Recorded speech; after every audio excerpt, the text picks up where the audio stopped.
and political activist Howard Zinn. He speaks about the interpretation of history and how our understanding of it affects the future. Mr. Zinn is author of the book A People's History of the United States. He spoke last month at Carleton College in Minnesota. The program lasts about an hour.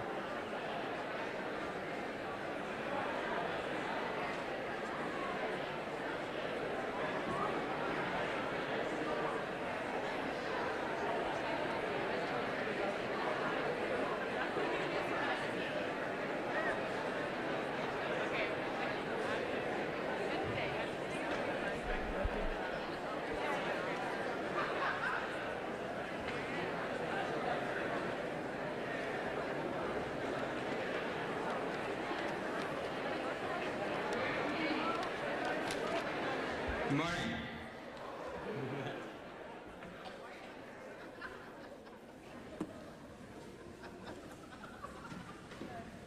Good morning. My name is Josh Gardner, and I'm a senior history major. Before I introduce today's speaker, I have been asked to remind you that next week's convocation will be Wayne Smith, visiting professor of Latin American Studies at Johns Hopkins University. He will be speaking on relations between the United States and Cuba. The feminist and anarchist Emma Goldman once said that, quote, "History may be a compilation of lies. Nevertheless, it contains a few truths, and they are the only guides we have for the future." Today's speaker, Howard Zinn, has dedicated his life to writing the lies of history and employing those lessons to build a better future. He is a noted historian, a gifted playwright, and a passionate political activist. Most of us know Mr. Zinn as the author of that book, A People's History of the United States, which our high school social studies teacher assigned as a contrast to the traditional text. In fact, the work was wildly successful and helped to usher in a whole new approach to American history. Zinn's heroes are not Columbus, capitalists, or presidents, but Native Americans, industrial workers, and all those who have risked everything to combat tyranny and oppression. Believing it impossible to separate the study of history from one's inner convictions and sense of justice, Mr. Zinn is also a tireless social crusader. Through the years, this marriage of scholarship and activism has alternatively found him writing articles attacking the Kennedy administration for its inaction with segregation and helping to organize student sit-ins, writing a book entitled Vietnam, The Logic of Withdrawal, and speaking out against the Vietnam War at peace protests. And like most good Americans, his belief in action has landed him in jail a couple of times along the way. This fall, I read Mr. Zinn's most recent work, You Can't Be Neutral on a Moving Train, A Personal History of Our Times, and I must say that his optimism and faith in the capacity of the American people to enact social change is truly inspiring. It is a must-read for all disillusioned college students or anyone anxious about the direction our nation is taking. I'm very excited about today's presentation. Please join me in welcoming Howard Zinn to Carleton College.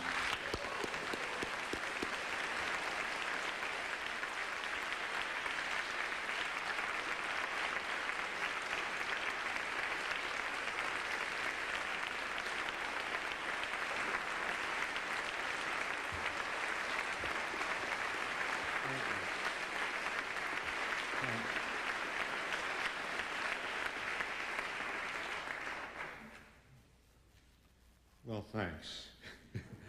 Thanks for inviting me to Carleton. This is a special place. Well, for one thing, you have Marv Davidoff teaching here. And I think it's a tribute to Carleton that you would have Marv Davidoff come here and teach, and without asking him, how many PhDs do you have? And your only question maybe was, what have you done with your life? And what have you done on behalf of peace and justice? And if you've been doing that all your life, maybe you have something to say to our students. So, and I learned last night that students at Carleton College have been working with people in the community to do something about the welfare situation in Minnesota and in the nation. And to me, that's the best sign of whether students are getting an education. Because one of the things I learned by going to college and by being out of college is you very often can learn a lot more by leaving the classroom and getting involved in social activism. And then when you come back to the classroom, everything you study means so much more to you. So, yeah, I'm glad to be here. I have about 40 minutes, and I'm going to try in 40 minutes to tell you what I've learned in 40 years. Just trying to save you some time.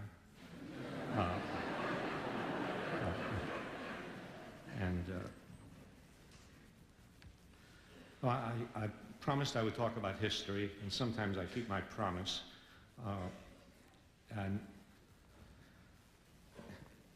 I suppose I got into history, teaching and writing history, not just because it was interesting. It is interesting. It's fun. It's you know, sort of investigative things. You read people's private letters. You read secret government documents.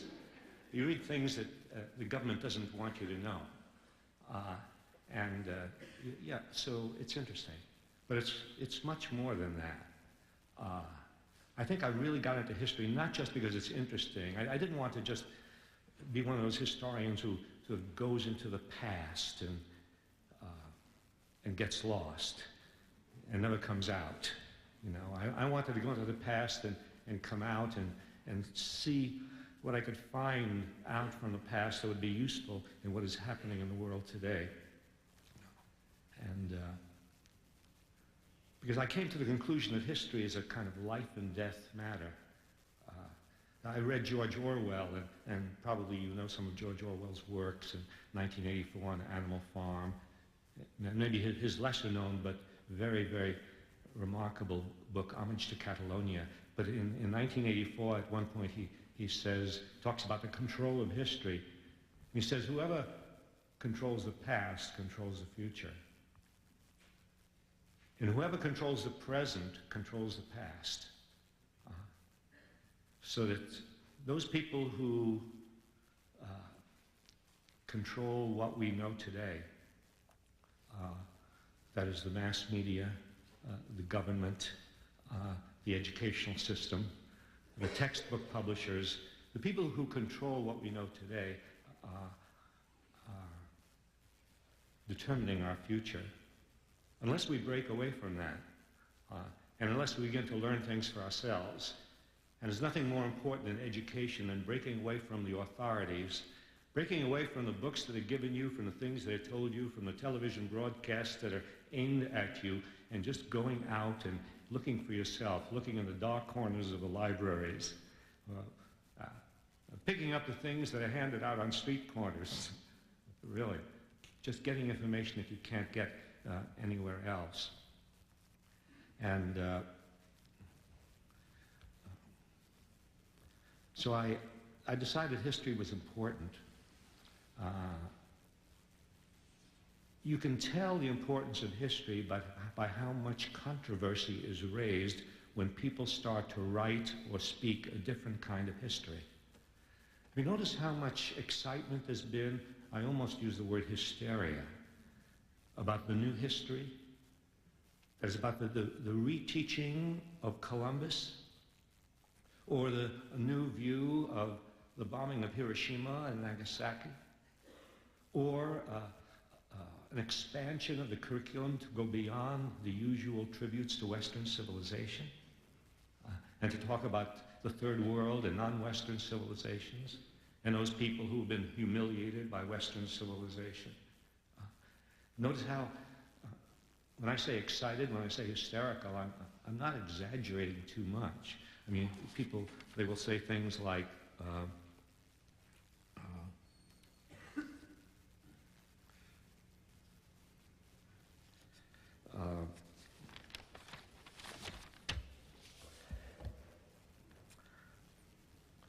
George will. They will say things like George will. That is real hysteria. Nothing can make one angrier. But George will talked about the disagreements over curriculum, which you think is a mild affair. I mean, a disagreement over curriculum? That's the stuff of boring faculty meetings. No, disagreements over curriculum, he said, is a part of a war of aggression against the Western political tradition. A war of aggression. And Hilton Kramer, along the same line, said, it is our civilization that we believe to be at stake in this struggle. I mean, you would think we were talking about World War II and D-Day, you know. Civilization is at stake. And somebody from the National Association of Scholars, which is a euphemism for an organization of right-wing writers, and says about the new history, the barbarians are in our midst. I winced when I read that because I felt he was talking about me. But the reason there's all this excitement about the new history is that it's not just about the past. It's not about straightening the record just so that we will know what happened in the past more accurately. Because everything about the past is about the present and the future. The excitement over Columbus and the changing of the Columbus story is there because it has all sorts of meaning for today.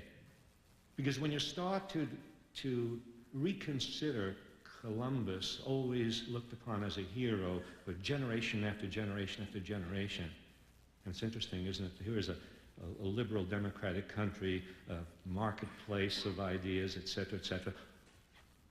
One story was told about Columbus for generation after generation after generation. Columbus the hero, Columbus the adventurer, Columbus the brave man, Columbus the Bible reader. I mean, what could be better? The religious man. You wonder. We know that's true of totalitarian countries. They just get one view of history, but we're a democratic country. How come? Is it possible that we have a control of information that is more subtle, more insidious, but just as clear as the control of information that takes place in what we call totalitarian countries?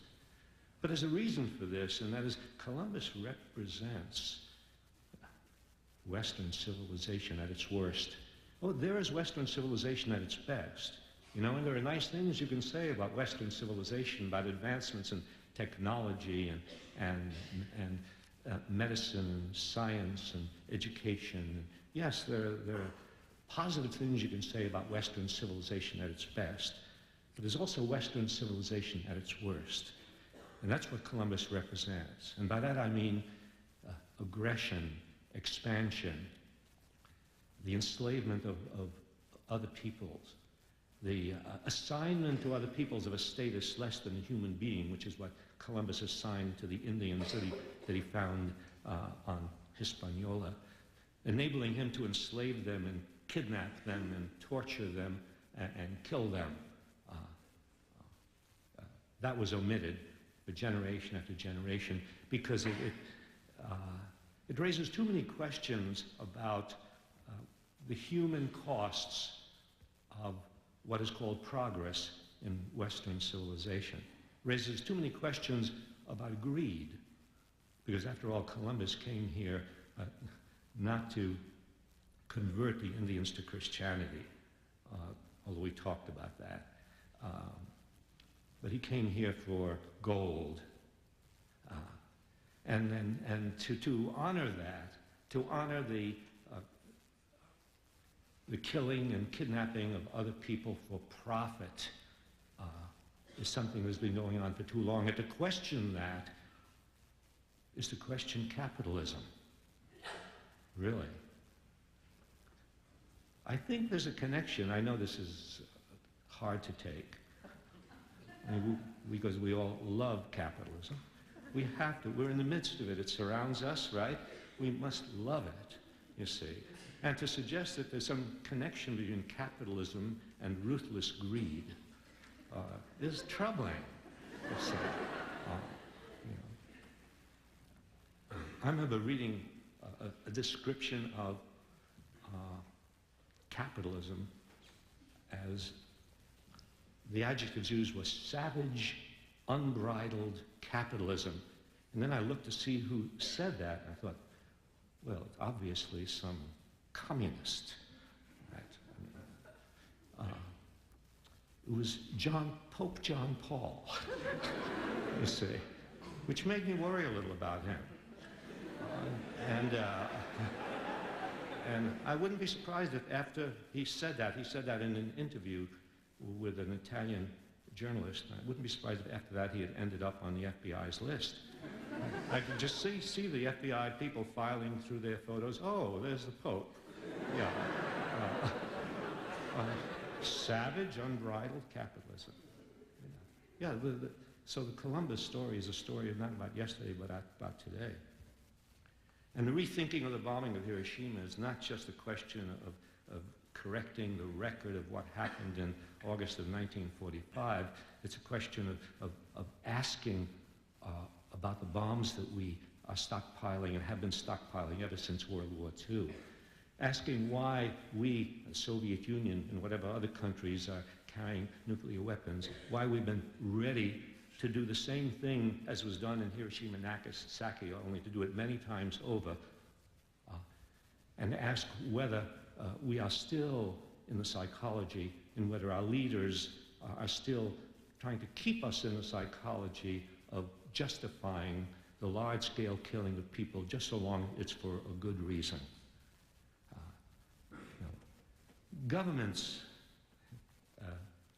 when they kill in large numbers, they always do so for a good reason. And that's what we must be on guard against.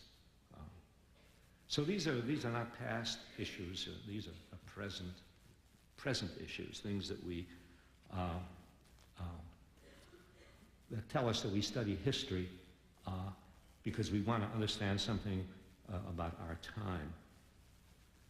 So you may get the idea that in my views of history, I have not been neutral.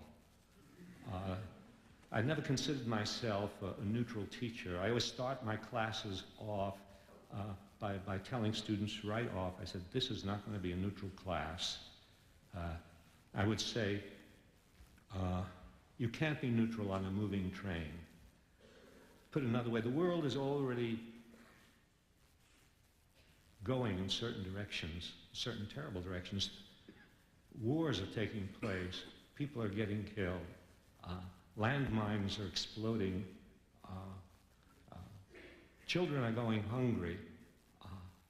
In a world like this, to be neutral in anything you do is to collaborate with whatever is going on. And I never wanted to be a collaborator. And so I saw teaching and I saw writing as something that could not possibly be neutral. And that I had to take a stand. And I wanted my students to know it. And I wanted them to feel free to take their stands. And then let us have an honest discussion about all of the issues in the world. So I studied history because I cared about what was going on in the world. And I never believed in what they call objectivity.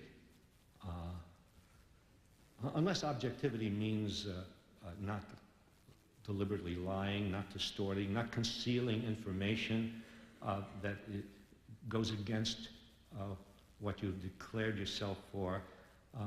But if objectivity means pretending that you don't have a view about what is going on in the world or what has happened in the world, well, I never believed that objectivity was possible, and I never believed it was desirable.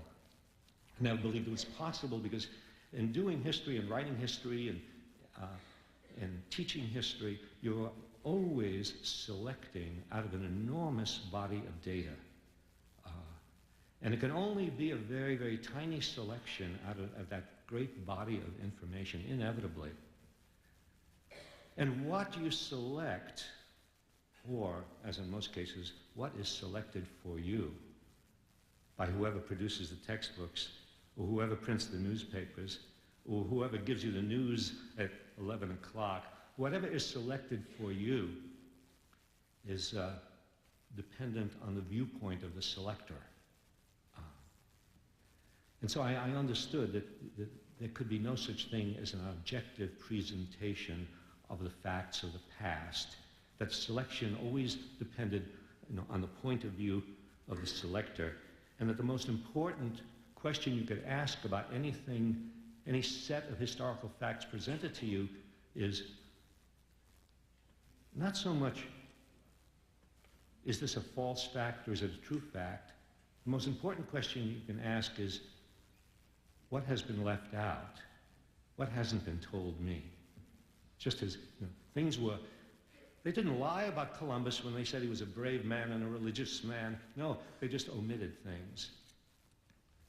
They didn't lie about Hiroshima when they said, yes, the war ended right after the bombing of Hiroshima, and the Japanese were cruel in the war and so on, but they left out things. That is, they left out the messages that went back. And I saw this last year in 1995 when there were all the discussion about Hiroshima and all the press talking about Hiroshima, but I didn't see the information that historians and other people who study the subject know about the telegrams that went back and forth from the Japanese diplomats to their emissary in Moscow trying to negotiate an end to the war. Telegrams that were intercepted by American intelligence and that they knew about, which indicated the Japanese were on the verge of surrender, that the bombs did not have to be dropped. We didn't have to kill all those people. The withholding of information, the omission of information, to look for that is the most important lesson one can learn in how to read, excuse me, and how to listen when you give it information, especially by people in authority. And when the government gives you information, always asks, what have they left out?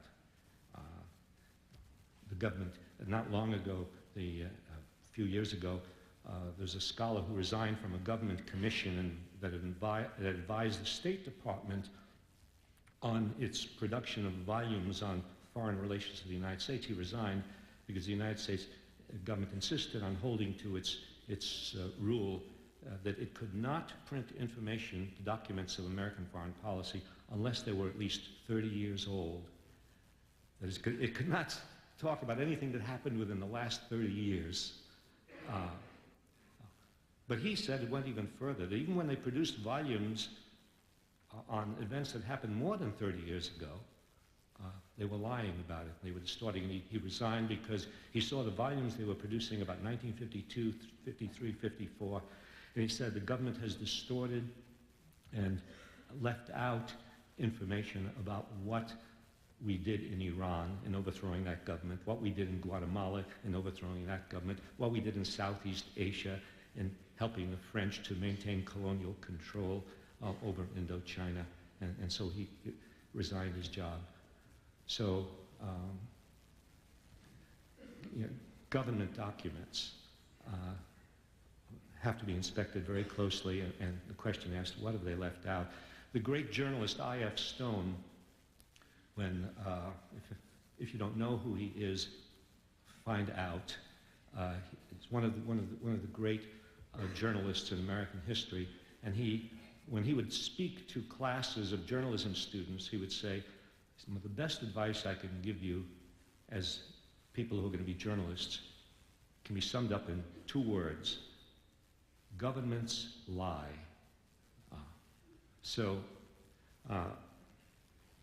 I was always interested in what was being omitted in the mass media, omitted in government documents, and omitted in the history textbooks. One of the main things that was omitted in the books, it occurred to me at a certain point, was the class nature of American society. Class is something that we don't like to talk about in the United States. We don't use words like class consciousness and class struggle and class conflict. I remember during if you can remember way back to the presidential campaign of Bush and Dukakis. Try to remember that. What an exciting, can you imagine what an exciting campaign. Yeah. And Bush, two giants. And Bush accused Dukakis of appealing to class conflict, which really surprised me, because I was from Massachusetts. Dukakis had been the governor of Massachusetts. I could not imagine Dukakis getting excited about class or getting excited about anything. Class is something we don't like to talk about, but in fact, the history of the United States is a history of class conflict from the very beginning. We had class from the beginning. We didn't all come here as pilgrims.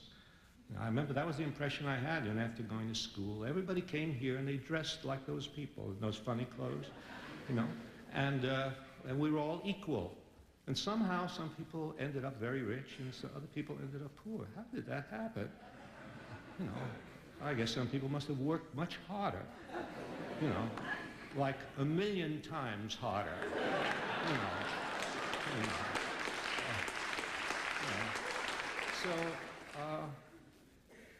But then, you know, reading a little bit of colonial history, you learn, well, no, we didn't come here equal. Some people came here with enormous grants of land given to them by the crown, huge, hundreds of thousands of acres of land. And other people came here with nothing.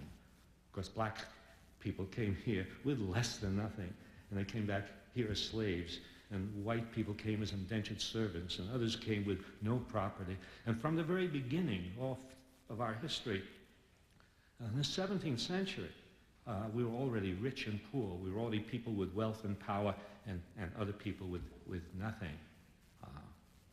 And when the Constitution was drawn up, it was a recognition of that. I mean, the people who grew up, when Madison was arguing for the adoption of the Constitution, one of the reasons he gave was, now look, you know, there are people with property and people without property, and there's going to be trouble. I'm paraphrasing Madison.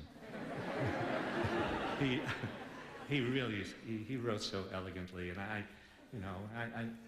I've always tried to recapture, you know, that 18th century style, but it hasn't worked. I think I've gotten back to the 19th century, but not far enough. But Madison, we've got to worry about factions. By factions, he meant classes. Well, you see, Marx hadn't been born yet. But he talked about factions, property, no property, and how you needed to have this new government, this new constitution, this strong central government in order to keep the peace, in order to make sure, as he put it, that there would not be a rage for paper money, which poor farmers wanted in order to pay off their debts, or for an equal division of property, or, as he put it, and these were his exact words, for any other improper or wicked object. And so, yeah, the Constitution was a class document. When I first read Charles Beard's An Economic Interpretation of the Constitution, a book which has the distinction of being one of the few books ever written by a historian which excited an editorial from the New York Times denouncing it. Because Beard talked about the class interests of the Founding Fathers. You probably know the Founding Fathers were not a multicultural group. They were 55 rich white men. Maybe one or two of them could be classified as not so rich as the others. And the Constitution set up a government that would benefit the interests of that class represented by those 55 men. And it's interesting because today you hear talk about big government. Big government is bad. Clinton said right in the course of the campaign. The era of big government is over. And everybody, Republicans, Democrats, and the media, and they repeat again and again, big government is bad. Big military isn't bad. Military is not the government, I guess. There are big things that are not bad that the government do, and there are other things. Medicare, that's bad. What if we had a national health program run by the government the way they have in other countries, which work very well and which give the health care free to everybody? That would be big government. The Constitution set up big government, but it set up big government on behalf of the upper classes. It set up a government that would be strong enough to protect the interests of the bondholders, pay off their bonds. You could find an unbroken thread running from the founding fathers down to the Federal Reserve System of today in government legislation to protect the bondholders. A strong government was set up by the Constitution to protect the bondholders, to protect slave owners against slave revolts, to protect land speculators who were going out west, to protect them against Indian attacks. Indians seemed to think it was their land. To protect manufacturers by tariffs. And that's the history of legislation in this country has been a history of class legislation, of government, of legislation on behalf of the rich and powerful in this country. Right from the Hamilton's first economic message to Congress, right through the 19th century when the government was giving huge subsidies to the railroads. 20 million acres of land given free to the railroads by the states in the 1850s. 100 million acres of land given free to the railroads by the federal government during the Civil War. When they give us histories of the Civil War, they tell us excitedly about the battles of Gettysburg and the battles of Antietam and the battles of Fredericksburg, and they don't tell us much about that 100 million acres of free land. I would call that welfare on a very large scale. You try getting an acre of land from the government. Just write a letter to your congressman. Say, I would like, I'm not asking much, but I've been reading about the Union Pacific Railroad, and I would like 1 acre. It's,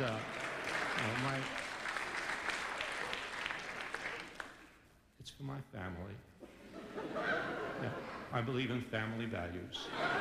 Let's try it. The subsidies continued all through.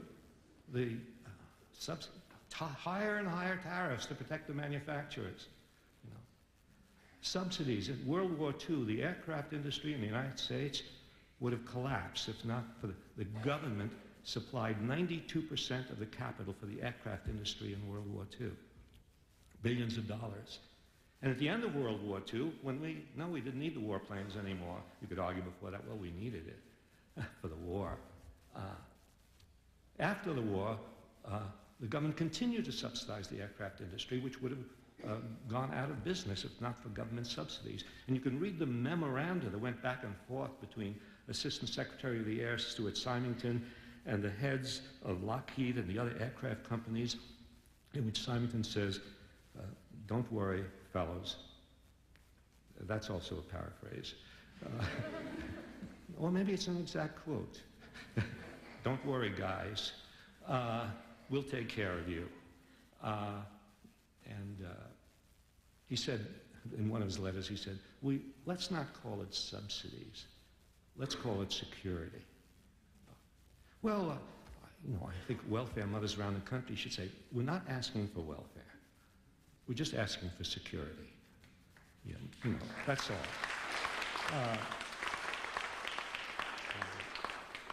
all.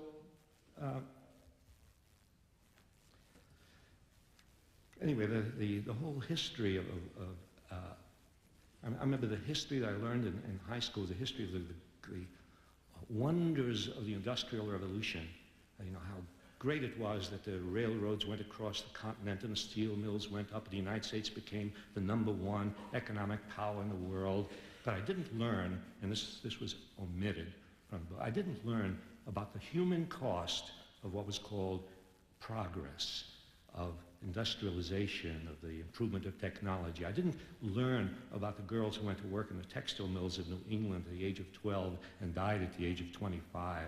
Didn't learn about the Irish and Chinese immigrants who worked on the railroads, and by 20,000 of them on the Union Pacific Railroad in the heat and the cold, 16 hours a day, and died of sickness and overwork. And didn't learn about that.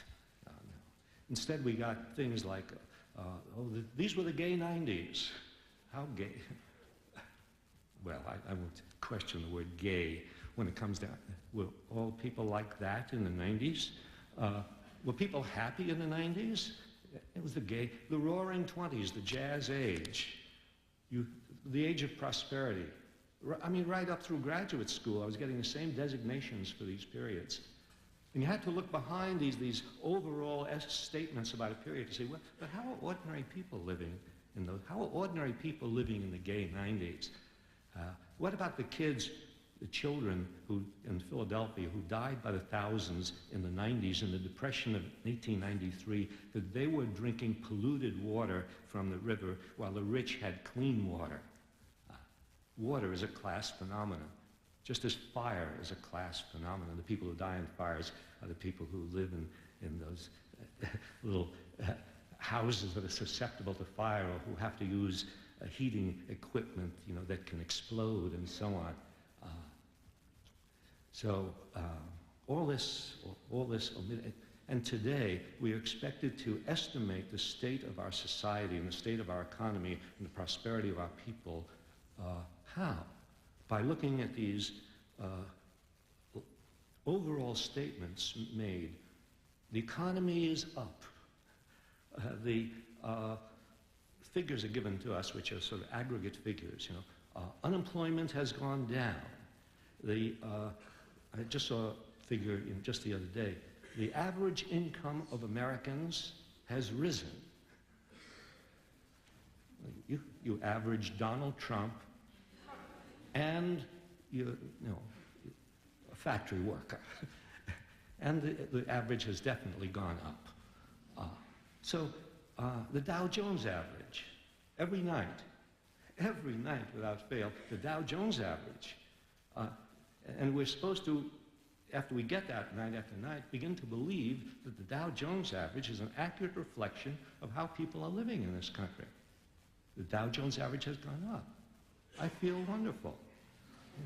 I mean, try that. Next time you're in a restaurant, tell the waitress, have you heard that the Dow Jones average has gone up?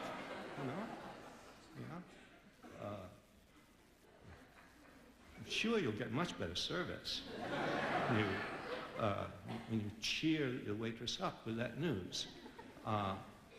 And so we get these, what Kurt Vonnegut called granfalloons, the great big balloons which encompass a situation and which leave you ignorant of all the details of how people are living.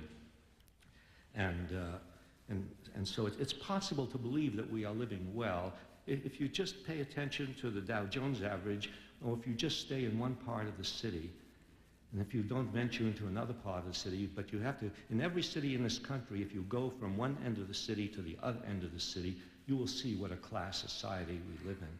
And you will see the people in New York and Chicago and Cleveland and Detroit and Boston, and you'll see the people who live in very nice houses in one part of the city, and the people who live like the third world people in the slums of Brazil in another part of the city. And so when President Clinton gets on the air in his inaugural address and talks in such glowing terms about how wonderful everything is, and this inflation has gone down, and income has gone up, and unemployment, and so on. Well, serious questions need to be asked. What did he omit?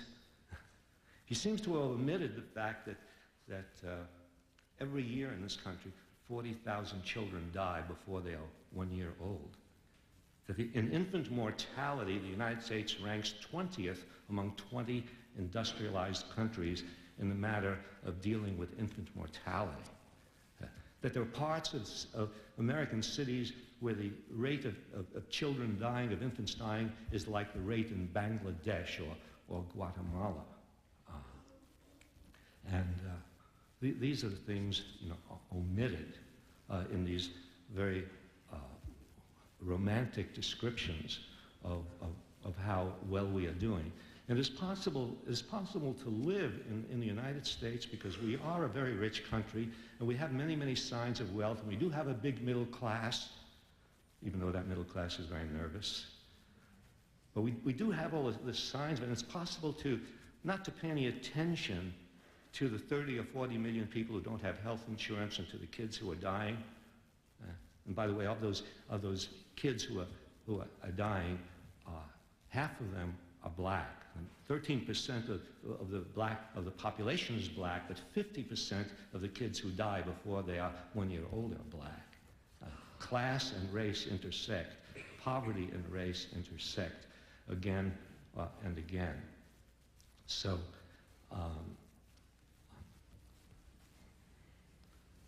I would suggest that we need to think about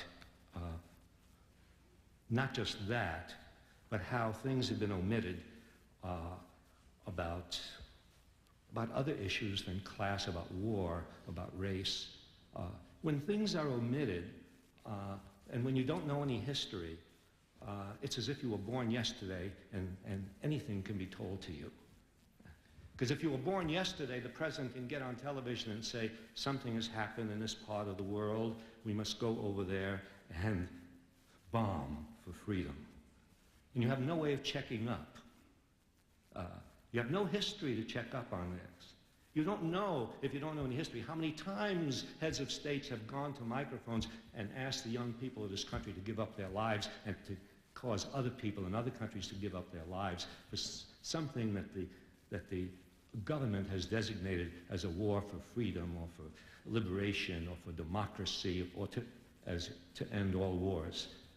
I think they've even stopped saying that. They've sort of given up on ending all wars because they're preparing, as they say, to fight wars again, right? That's why we're spending $250 billion for the military, because we have to be prepared for, as they say, and the number changes from time to time, we're preparing for 1.5 wars, or 2 wars. Well, 1 major war and 1 regional war, 1 major war and 2 regional wars, right? But we're preparing for war. Well, a little history would make you suspicious, especially for young people. I understand there are high school students here from Southwest High School in the Twin Cities, and I think of high school students as being the most vulnerable because they will graduate from high school, and at some point, some head of government will say, it's time for you to die for your country, for freedom, for democracy, and so on. History will come in very handy at that point.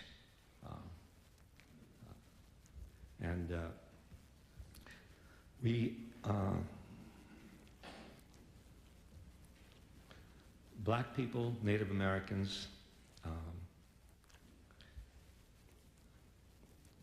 take a different view of our history than the rest of the population. When I was teaching in the South, teaching in a black women's college in Atlanta for 7 years, and during the years of the Civil Rights Movement and becoming involved in the movement and beginning to read the work of black historians, I began to see American history from a different point of view. When I began investigating the Columbus story and then what we did in rampaging across this country and annihilating Indian tribes again and again so we could have this territory, gave me a different view of American history. You know, try to read a history of the Civil War in which they tell you that during the Civil War, when the Emancipation Proclamation was being put forth and fighting a war for freedom and so on, how many history books will tell you that during the Civil War, the United States Army moving out west took more land from the Indians than at any comparable period in American history. So yes, history is useful, sort of, if you look, you know, for what has been omitted. And I'm going to try to finish up. I'm looking at my watch to pretend that I care. But I do.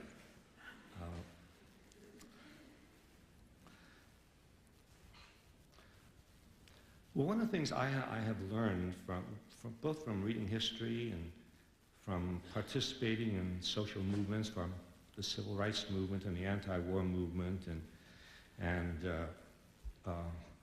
even coming to Minneapolis to protest against the production of landmines.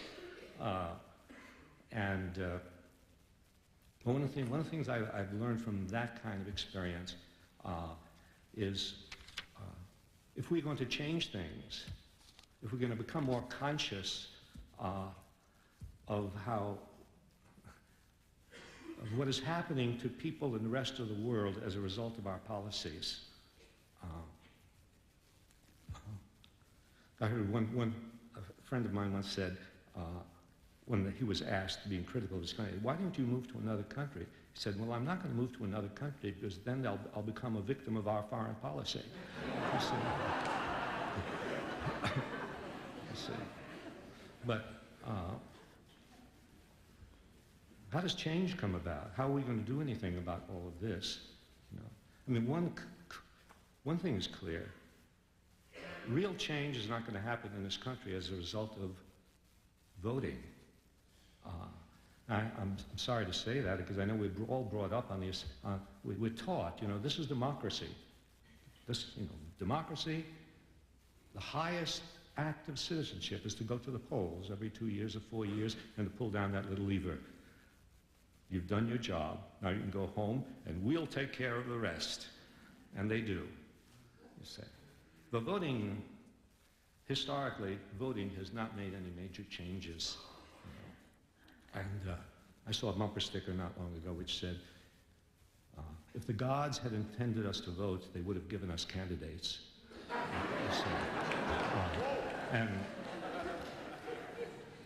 Well, as a matter of fact, I don't think the gods would be in a position to give us candidates because they probably don't have enough money.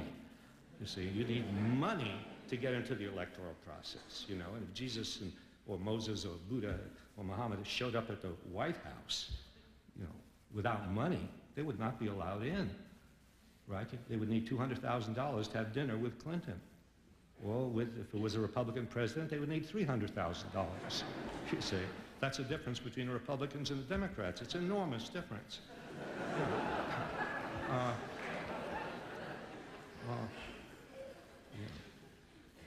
Change has taken place in this country when people have gotten together, when citizens have organized.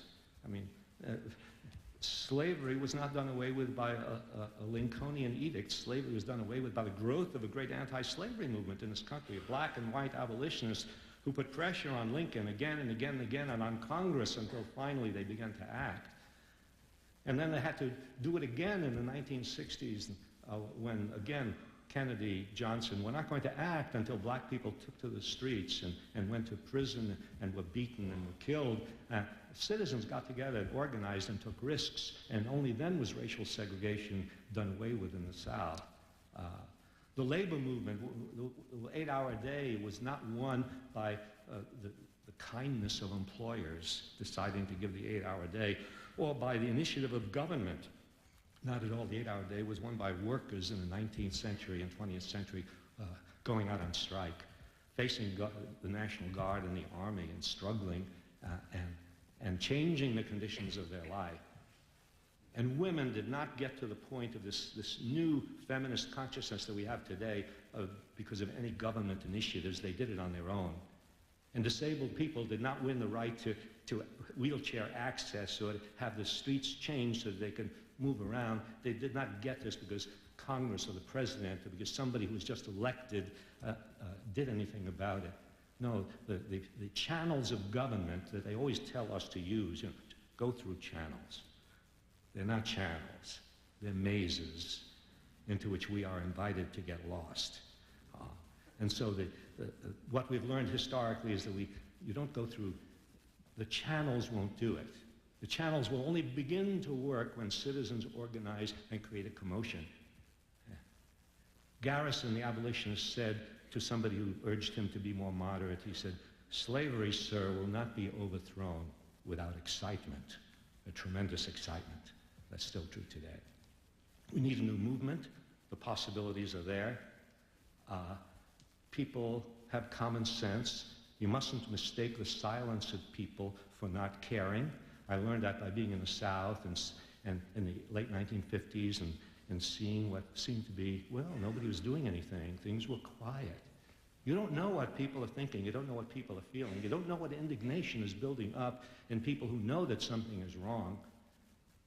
And at a certain point in history, and you don't know exactly when, things begin to happen and you get a social movement against the war in Vietnam, against racial segregation, for women's rights, for gay rights, at certain points in history.